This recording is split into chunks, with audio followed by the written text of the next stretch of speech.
অনেকে বলছে গাজওয়াতুল হিন্দ যুদ্ধের সময় চলে এসেছে, আসতে পারে, হিন্দুস্তানে যুদ্ধ হবে।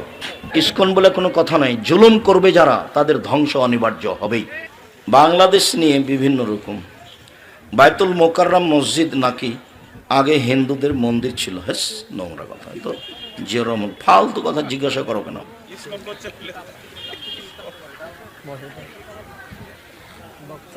১,৫০০ বছর পরে হলো ফেরাউন ডুবে গেছে। ১৫ বছর পরে হলো আপনাদের নেত্রীকে ৪৫ মিনিটে দেশ ছাড়তে হয়েছে। তাহলে ইসকন বলে কোনো কথা নাই, জুলুম করবে যারা তাদের ধ্বংস অনিবার্য হবেই। জুলুম করে ৫ মিনিট বেঁচে থাকার চেষ্টা করিও না। নরম হও, দুদিন বাঁচতে এসে কবে চলে যাব, নরম হয়ে চলে যায়, ফল ভালো হবে।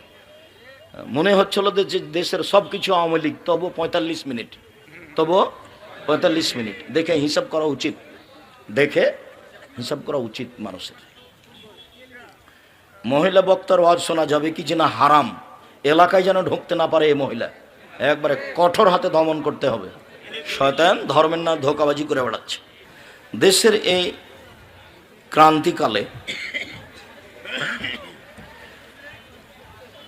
সব আলেম ওলামা ঐক্যবদ্ধ হয়ে, তাহলে যারা বৈঠক করছে তারা মাঝে মধ্যে বৈঠক করছে, আব্দুল্লাহ নিয়মিত সে বৈঠকে উপস্থিত হয়। এশার নামাজের পর সুন্নাত না পড়ে ভিতর ১ রেকাত পড়া যাবে কি?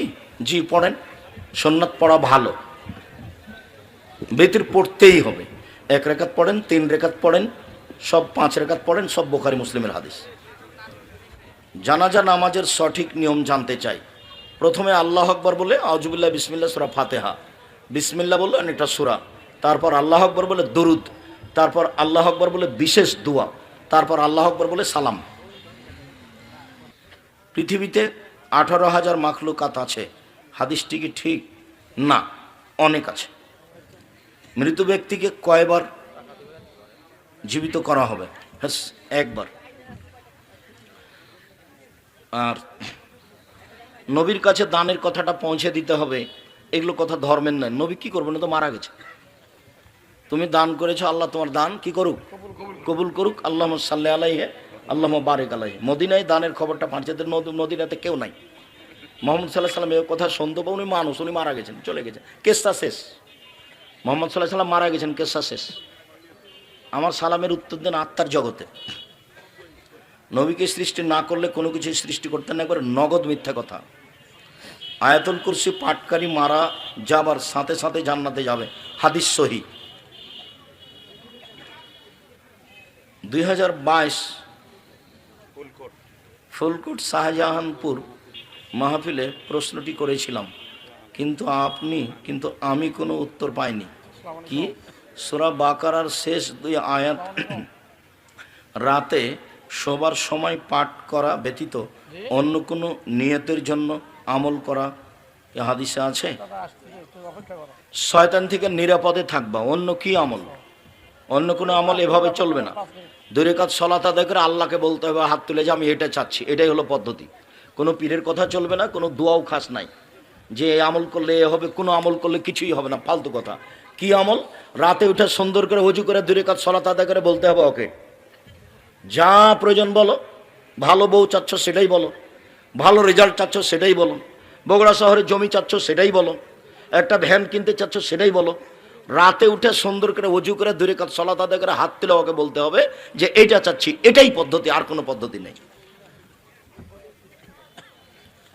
এত কেন কমায় এগুলো? আমি ঋণ করে ব্যবসা করি, ভুল হয়েছে। ব্যবসা আমি আপনাকে ঋণ করে করতে বলিনি। ঋণ করলে আপনার জানাজাই হবে না। যারা ব্যাংকের থেকে ঋণ নিয়ে বাড়ি করেছে, ব্যাংকের চাকরি করে, এই সুবাদে টাকা উঠে ঋণ করেছে, বাড়ি করেছে, ওর বউ ছেলে মেয়ে খুশিতে আছে, ওর জানাজাই হবে না। ঋণ আছে যার, জানাজা নেই তার, জাহান্নাম জান্নাত পরে।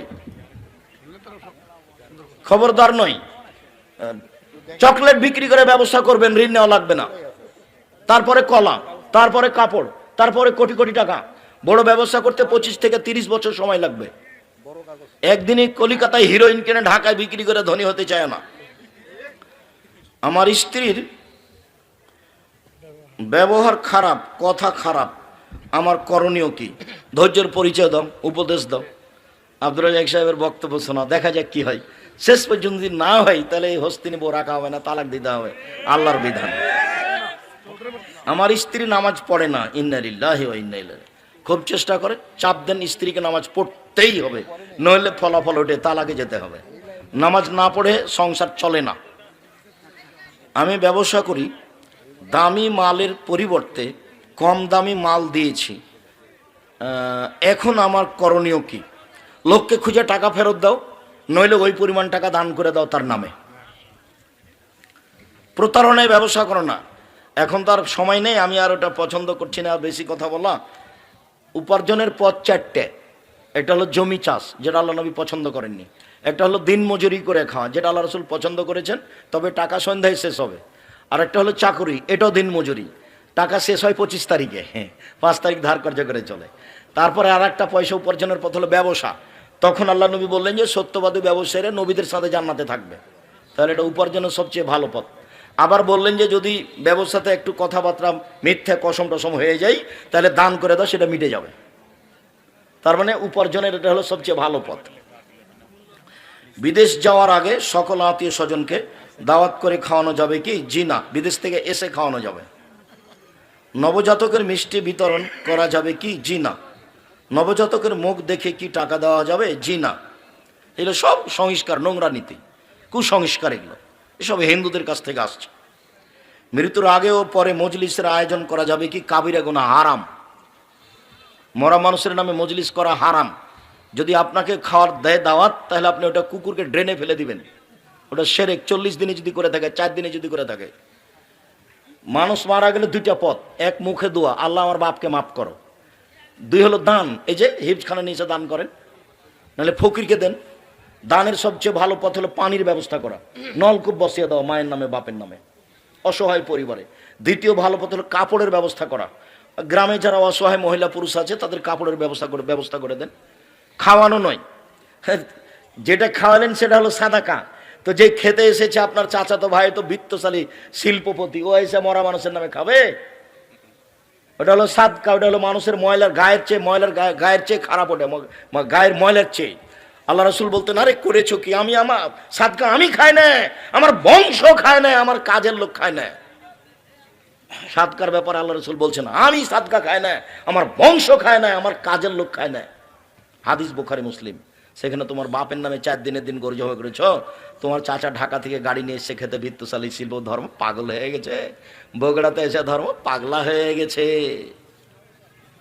মৃত্যুর আগে ও পরে মজলিসের আয়োজন হারাম। সূরা আল ইমরানের প্রতিদিন কতটুকু তেলাওয়াত? সূরা আল ইমরানের রাতে উঠে যারা তাহাজ্জুদ পড়ে, রাতে উঠে ওই শেষ রুকুর প্রথম 5 আয়াত পড়বে বা শেষ রুকু পড়বে, তাছাড়া নয়। ফকির মিসকিনের জন্য রান্না করার খাবার কি বাড়ির সদস্যরা খেতে পারবে? জি না। সূরা সাজদা ও সূরা মুলক মাঝে মধ্যে ঘুমানোর আগে না পড়ে আসর বা মাগরিব সালাতের পরে পড়া যাবে কি? না, এটা নিয়ম নয়, রাতেই পড়তে হবে। সূরা মুলক রাতে পড়লে কবরের শাস্তি হবে না। নিজের গ্রামে মহিলাদের জুমার সালাতের ব্যবস্থা না থাকলে অন্য গ্রামে গিয়ে সালাত পড়তে পারে? জি পারে। নাতিকে ভাই বলা যাবে? জি যাবে। ছেলে মেয়ের সন্তানকে নাতিকে ভাই বলা যাবে কি? যাবে। তবে ওইভাবে মজাক করা যাবে না, তুই বিবাহ বসবি রে, তুই বিবাহ বসবি, নাতনিকে বলছে, এগুলো বলা যাবে না। কারণ মেয়ে যে মানের, নাতনিও সেই মানের, দুজনের মান একই। ওর সাথে মেয়ের সাথেও বাপের বিবাহ চলবে না, নাতনির সাথে নানার বিবাহ, দাদার বিবাহ চলবে না, হারাম। ও দুইজন একই মাপের মানুষ। এখন এ দেশের প্রথা হয়ে গেছে, তাই মজাক করে, বলে দেখো তো পাত্রী পছন্দ হয় কিনা। বলছে নানাকে, বলছে দেখো তো পাত্রী পছন্দ হয়। সব মেয়েরা বলছে, ভাতিজিরা বলছে। অনেকে বলছে গাজওয়াতুল হিন্দ যুদ্ধের সময় চলে এসেছে, আসতে পারে। হিন্দুস্তানে যুদ্ধ হবে। বাসর রাতে নামাজে একামত দিতে হবে? জি না, ওটা নফল সালাত, ওতে একামত লাগে না। স্বামী স্ত্রী পড়বে, স্বামী আগে স্ত্রী পিছনে। বাংলাদেশ নিয়ে বিভিন্ন রকম। বাইতুল মোকাররম মসজিদ নাকি আগে হিন্দুদের মন্দির ছিল। হেস, নোংরা কথা। তো যেরকম ফালতু কথা জিজ্ঞাসা করো কেন?